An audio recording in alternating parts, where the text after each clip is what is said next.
You are listening to the Awake Athlete Podcast. I'm Jessica Mikowski, endurance athlete and mindset coach, here to share with you perspectives and contemplations from a 10,000-foot view of life.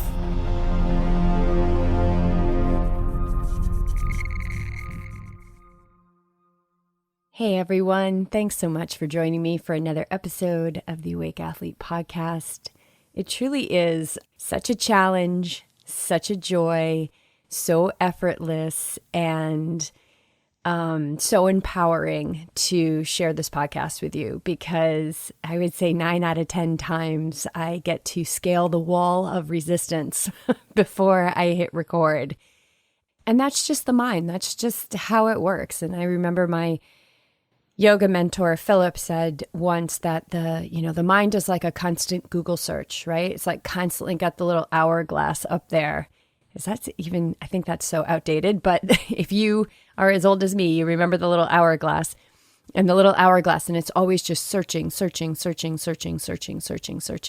that's just the mind, you guys. It's a thought-producing machine, and you can fight it, you can be ruled by it, or if you're listening to this podcast, I'm going to make the grand assumption that you are on the path to being the master of it. And when we can be the master of our mind, oh my gosh. And when I say a master of your mind, there's no destination. So mastery is a moment-to-moment process. And I had a moment that I believe was a moment of mastery on my bike ride today. What I've found through the practice of, mindfulness, just paying attention to what you're doing while you're doing it. So let me personalize it. Paying attention to what I'm doing while I'm doing it. And of course, the incubator and the accelerator towards being the master of your mind, towards being able to see when you're operating from the lower self, is meditation, daily practice of meditation. Early on in 2020, I adopted a second meditation, which I'm still continuing, and I have also continued to keep it really light. It can be 5 minutes, it can be guided, it can just be silence, it can be different pranayama or breathing exercises. It can be lying down, which is like, whew, I've always had such a hard rule on that. But for my second practice, I've been going a little bit lighter and easier on myself, because there's plenty of the ego, which is always beating ourselves up. Okay, so that leads me to my story today. So I went out for a ride, and Coach, who is also my husband, Coach said, I want you to push the climbs, and everything else is just math, pace, easy. So I've been doing, since I got my bike, I also got a heart rate monitor back in August, and I've been really going back to math training, because I've been off the heart rate monitor and going on feel for many years. And after many years of using the heart rate monitor, I can pretty much tell you what my heart rate is at any given time. But I also believe that what I did was I kind of got a little too comfortable in the gray zone without using the heart rate monitor. So I pulled it back, strapped on that heart rate monitor. And it's so cool to see that if you are just consistent with the math training, or in my case, if you just listen to your coach and follow the plan, because you work with a coach because they know what they're doing. And I have seen the behind the scenes with my husband for so many years. Oh my gosh. And his mentors and the people he's learned from.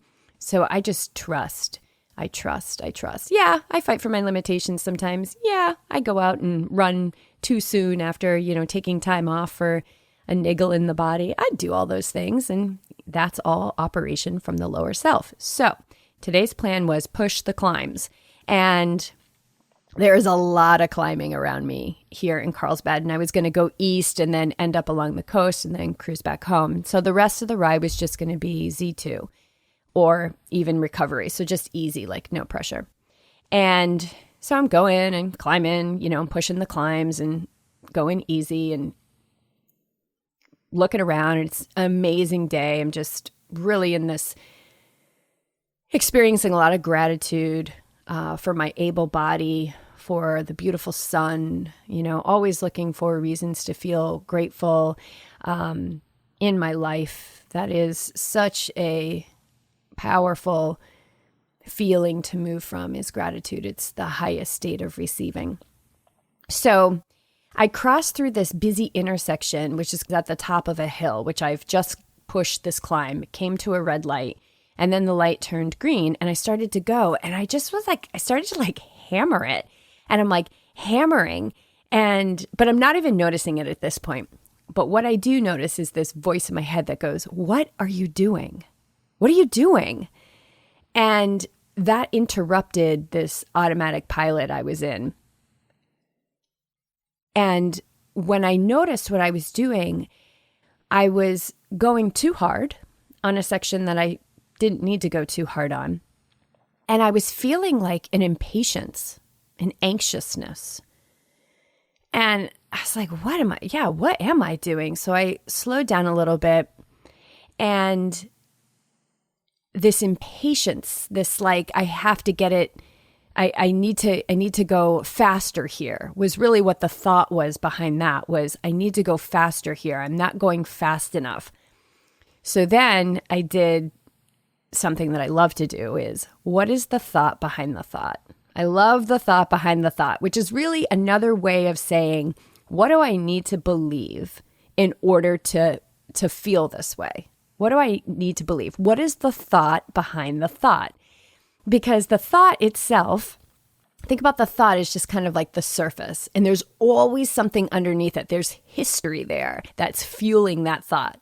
So I was like, as I slowed way down and started going very easy, I said, what is the thought behind the thought? And you know what came up? Oh my gosh, it's embarrassing, but I also think that a lot of people might be able to relate to me. I was thinking about Strava, and I was thinking about uploading my ride, and I was thinking about how slow I am. And I was thinking like, well, they're not going to know that I pushed the climbs, and all they, right? Like, who's they? And my average speed and this and that. And it was all related to Strava. And it's interesting because I wrote down Strava is the guru, or Strava is your guru. I wrote that down a couple of months ago because I really wanted to do a podcast on Strava and, explaining my relationship with it, because I've really had this very egoic relationship with it. Like, I'm not fast enough. I'm not, I stayed off it for so long, thinking like you had to be at a certain level to join Strava. And it's so silly. It is so silly. So Strava has really become a guru for me because I notice how I feel when I upload workouts. I noticed how how the ego was perpetuating this belief that I'm not enough, that my paces are not enough, that I'm not fast enough, that I've been in this, endurance sports long enough. I should be somewhere else, or I'm not as fast as I was when I was 39. And so the thought behind the thought was Strava. The thought behind the thought was, what is everybody going to think? And then the thought behind that was, they're going to think you're a loser. So what's the point of the story here? The point of the story here is, you guys, we are so self-absorbed. We are so self-absorbed. And that's the ego. It's the lower self. It needs you to win or to lose. It needs you to be better than or less than. And in many cases, it's mostly less than. Even when it's telling you you're better than, it's really coming from a place of needing to prove yourself, which is really like a place of lack. So I remember when I was in yoga teacher training, and perhaps a lot of those references will be coming up in these seasons, in these episodes, because 2013, when I did my yoga teacher training, was, oh my gosh, a lot went down in that yoga teacher training. And I remember that the teacher, or Philip, my mentor, was talking about how, people don't want to be in the front of the class. And if they're beginners, they want to be in the back of the class, and how important it is to really open up a safe space, and to do that by putting them in the middle of the class. And one of the things he was talking about was they always want to hide in the back because they think everybody's going to look at them. And this is when I really began to understand how self-absorbed we are when we are functioning from the lower self, when we are acting from egoic impulses. Is that somebody goes to class, and it doesn't even matter. You don't even have to be a beginner.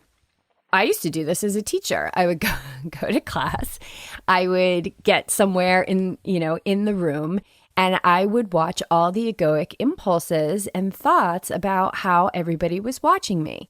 Listen, nobody's watching you in the yoga class except for the yoga teacher, who is your advocate, who is the person who is guiding you in this science of the mind that will lead you to enlightenment, right? Nobody is looking at you. And you know why? Because they're all so concerned about who is looking at them. And this is the mechanisms of the ego. This is the mechanism of the conditioned mind. Conditioned by our world to be better than, less than, rich, poor, victim, victimizer, loser, winner, the whole thing. And so when we can catch ourselves there and realize that it's so crazy, here I am, committed myself to this heart rate training, I'm pushing too hard. And when I look at the thought, behind the thought, I realize it's because, the 37 people or whatever that follow me on Strava are going to think I'm a loser. And that's insane because a good amount of those people are my teammates, my good friends, my training partners, people that I love and admire and enjoy. And do they think I'm a loser because I followed the plan of my coach and many of them are coaches? No, but the ego will always fight for your limitations. The ego will always put you into a position of self-absorption. It will put you into the poor me. It will put you into the, poor them. No, there's no poor them, you guys. We all have the same potential. We're just at different stops along the way. We're on the same train. And so to look at people, whether we think that they are the best or the worst, but to look at them and see them as who they truly are, the big self, the perfected self, the self that can never lose and can never win, the one that just watches it all, creates it all, and loves it all. And that's the part that I want to function from. But as long as I'm in this human body, I'm going to have those crazy ass moments. I'm going to have, thank goodness, that part of me that's awake that says, what are you doing, crazy? What are you doing? You're like fighting to go like 14 miles an hour right now. Just slow down. Let your heart rate drop. Stay committed to what you said you wanted to commit to, which is being able to go faster at a lower heart rate to increase your paces. And here I am jeopardizing the paces because the thought behind the thought is that somebody on Strava is going to think I'm a loser. Well, if they think I'm a loser, then they can unfollow me.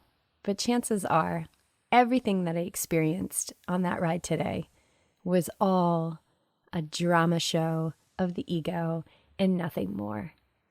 So the next time you think that everybody's watching you, or you're going to a yoga class, or you don't want anybody to see you, don't worry. They're not even looking at you.